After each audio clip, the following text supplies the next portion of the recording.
Advocate Jaishankar, ഈ memory card ഒരു കോടതി ഉദ്യോഗസ്ഥൻ വീട്ടിൽ കൊണ്ടുപോയി പരിശോധിച്ചു. എപ്പോഴാണ് പരിശോധിച്ചത്? രാത്രി 10:58 ശേഷം. അത്രമേൽ കർത്തവ്യ നിരതനായിരുന്നു എന്ന് വിചാരിക്കാൻ കഴിയില്ലല്ലോ നമുക്ക്. 2018 ഡിസംബർ 13 വീട്ടിൽ കൊണ്ടുപോയി അർദ്ധരാത്രി ആ വിഷ്വൽ എടുത്ത് പരിശോധിച്ചു എന്ന കാര്യത്തിൽ ഒരു തീരുമാനമുണ്ടായിട്ടുണ്ട്. പ്രതിഭാഗത്തിന് തന്നെ ആ ദൃശ്യങ്ങൾ കാണാൻ പര്യാപ്തമായ സാഹചര്യം ഉണ്ടാക്കി കൊടുത്തു എന്നൊരു ഉപഹർജി കൂടി നിലവിലുണ്ട്. നീതിക്ക് വേണ്ടിയാണ് പോയത് എന്നുള്ളതൊരു ഘടകവിരുദ്ധതയായി മാറുകയാണോ?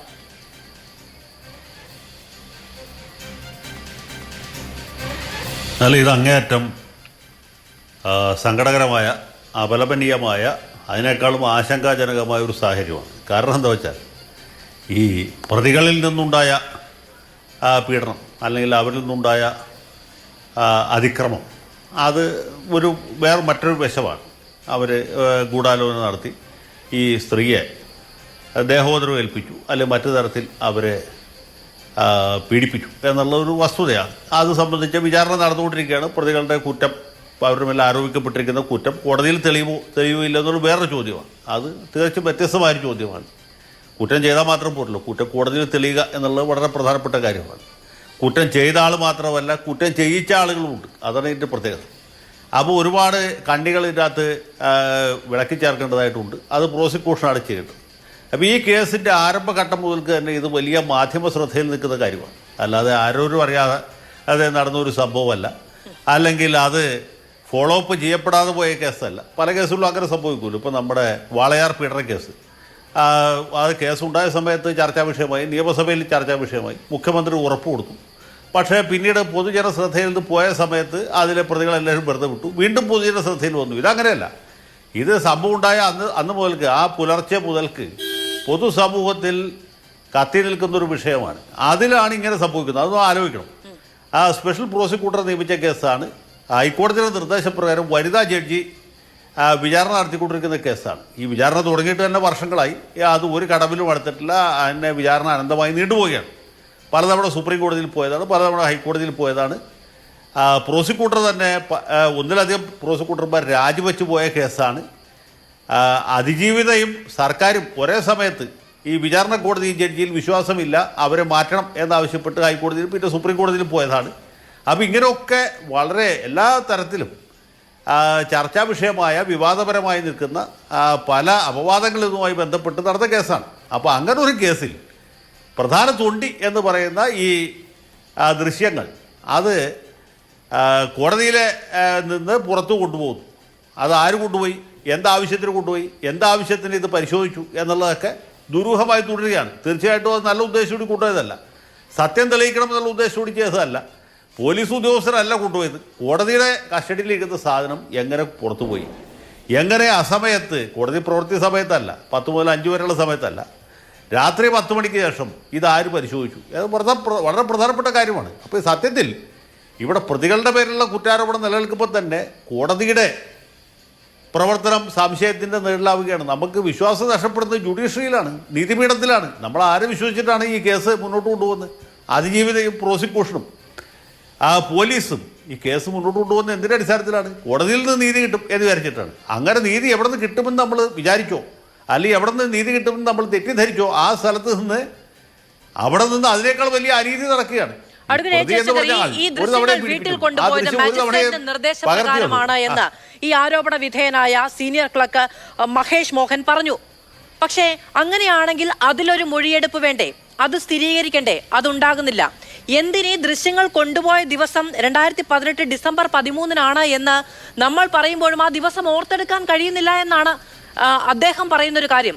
അതുമായി ബന്ധപ്പെട്ട ഒരു തെളിവും ഈ വ്യവസ്ഥിതിക്ക് മുന്നിലില്ല, അത് ശേഖരിക്കാൻ കഴിഞ്ഞിട്ടില്ല എന്നൊക്കെ പറയുന്നത് ഈ കാലത്ത് നടക്കുന്നതാണ്.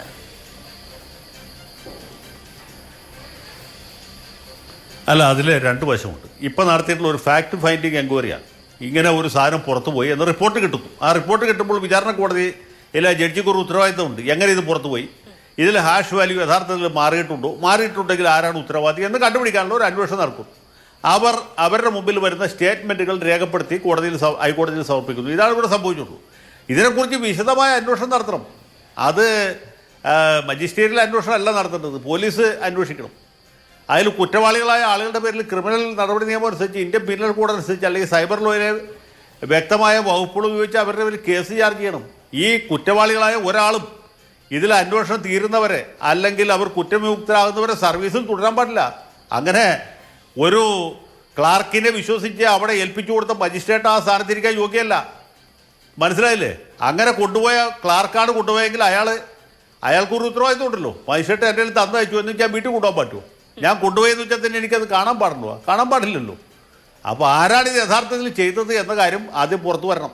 ആരിത് ഏൽപ്പിച്ചു കൊടുത്തു, എന്തിൻ്റെ അടിസ്ഥാനത്തിൽ ഏൽപ്പിച്ചു കൊടുത്തു? ഇത് ഉണ്ടംപൊരിയോ ബോണ്ടയോ ഒന്നും അല്ലല്ലോ ആൾക്കാർക്ക് വീട്ടിൽ കൊണ്ടുപോകാൻ. അങ്ങനെ കൊണ്ടുപോകാൻ പാടില്ല. ഇത് കോടതിയിലെ ഉത്തരവാദിത്തോട് ഏൽപ്പിച്ച തൊണ്ടി മുതലാണ്. അത് ചെറിയ കാര്യമല്ല, വളരെ കൂളലൊക്കെ സൃഷ്ടിച്ച കേസാണ്. നമ്മുടെ ശ്രീ ജസ്റ്റിസ് സുനിൽ തോമസ് ജാമ്യ ഹർജി തള്ളിക്കൂട്ടൽ ഉത്തരവിൽ പറഞ്ഞ പോലെ ബലാത്സംഗത്തിന് കൊട്ടേഷൻ കൊടുത്ത ഒരുപക്ഷെ ലോകത്തിലെ തന്നെ ആദ്യത്തെ കേസാണ്. അങ്ങനെ ലോകമഹാത്ഭുതമായി നിൽക്കുന്ന ഒരു കേസിലെ ഏറ്റവും പ്രധാനപ്പെട്ട തൊണ്ടി സാധനം വെറും ഒരു ക്ലാർക്കിനെ വിശ്വസിച്ച് വീട്ടിൽ കൊടുത്തു വിട്ട മജിസ്ട്രേറ്റ്, ആ മജിസ്ട്രേറ്റ് ആ സ്ഥാനത്തിരിക്കാൻ യോഗ്യമാണോ? നിങ്ങളൊന്ന് ആലോചിച്ച് നോക്കൂ. അവരിപ്പോഴും ഏതോ സ്ഥലത്തിരുന്ന് നീതി നടപ്പാക്കുകയാണ്. അതൊന്ന് ആലോചിച്ച് നോക്കൂ, ആ അവസ്ഥ ആലോചിച്ച് നോക്കൂ. അത്ര നിരുത്തരവാദപരമായി പ്രവർത്തിക്കുന്ന അല്ലെങ്കിൽ പ്രതികൾക്ക് ഒത്താശ ചെയ്ത് കൊടുക്കുന്ന ഒരു മജിസ്ട്രേറ്റ് നമ്മുടെ നീതിന്യായ സംവിധാനത്തിന് അപമാനമല്ലേ? തീർച്ചയായിട്ടും അപമാനമാണ്. ഇനി ആരല്ലെന്ന് പറഞ്ഞാലും അങ്ങനെയല്ല. അത് ആരൊക്കെ പരിശോധിച്ചു, ഏതൊക്കെ ദിവസങ്ങളിൽ പരിശോധിച്ചു? ശാസ്ത്രീയമായിട്ട് തെളിയിക്കാൻ ഈ രാജ്യത്ത് വ്യവസ്ഥയുണ്ടല്ലോ. നമ്മുടെ ശാസ്ത്ര സാങ്കേതിക വിദ്യ എത്ര പുരോഗമിച്ചു. നിസ്സാരമായിട്ട് കണ്ടുപിടിക്കാവുന്ന കാര്യമുള്ളൂ. പക്ഷേ ഇതിന് ഉത്തരവാദിത്തം വേണം. മാത്രമല്ല, നമ്മുടെ സുപ്രീം കോടതി ചീഫ് ജസ്റ്റിസ് അദ്ദേഹത്തിൻ്റെ നിരവധി അനവധി വിധിന്യായങ്ങളിൽ പറഞ്ഞിട്ടുണ്ട്. എന്താണ്? റൈറ്റ് ടു പ്രൈവസി, സ്വകാര്യതയ്ക്കുള്ള അവകാശം ഓരോ മനുഷ്യനിലും ഇൻബിൽട്ടായിട്ടുള്ളതാണ്. അത് മൗലികാവകാശമാണ്. ഇവിടെ വലിയ പീഡനത്തിനിരയായ ഒരു പെൺകുട്ടി, അതിജീവിത എന്ന് നമ്മൾ എന്താണ് ഓമന പേരിട്ട് വിളിക്കുന്ന ഇര എന്നുള്ള വാക്കാണ് ശരി. അവർ പ്രതികളുടെ ഇരയായി, ഇപ്പൊ നീതിന്യായ സംവിധാനത്തിന്റെ ഇരയായി. അപ്പൊ ഇര എന്ന് പറയാനാണ് ഞാൻ ആഗ്രഹിക്കുന്നത്. ഇരയായ സ്ത്രീക്ക് എവിടെയാണ് നീതി കിട്ടുന്നത്? അവരുടെ ശരീരം ആദ്യം പീഡനത്തിന്റെ ഇരയായി, അത് കഴിഞ്ഞ് അതിന്റെ ദൃശ്യങ്ങൾ, അതെ ദൃശ്യങ്ങൾ കോടതിയുടെ അതിക്രമത്തിന് ഇരയായി. അത് അനധികൃതമായി പരിശോധിക്കപ്പെട്ടു, അനധികൃതമായി കാണപ്പെട്ടു. അത് ശരിയല്ലല്ലോ. അവരുടെ സ്വകാര്യത ലംഘിച്ച ആരാണ്? നീതിന്യായ പീഠമാണ്, നീതിപീഠമാണ്, അല്ലെങ്കിൽ നീതിന്യായ സംവിധാനത്തിൽ പ്രവർത്തിക്കുന്ന ആളുകളാണ്. അത് സത്യമായിട്ടും ജിജ്ഞാസ കൊണ്ട് പരിശോധിച്ചാവാൻ സാധ്യതയില്ല. ജിജ്ഞാസ മാത്രമാവില്ല, അതിൻ്റെ പുറകിൽ വ്യക്തമായ ഉദ്ദേശമുണ്ട്, കരുതലുണ്ട്. ഇത് നീതിന്യായ സംവിധാനത്തിൻ്റെ അതിഭയങ്കരമായ ലംഘനമാണ്. ആ സ്ഥാനത്തിരിക്കാൻ ഇവരാരും യോഗ്യരല്ല.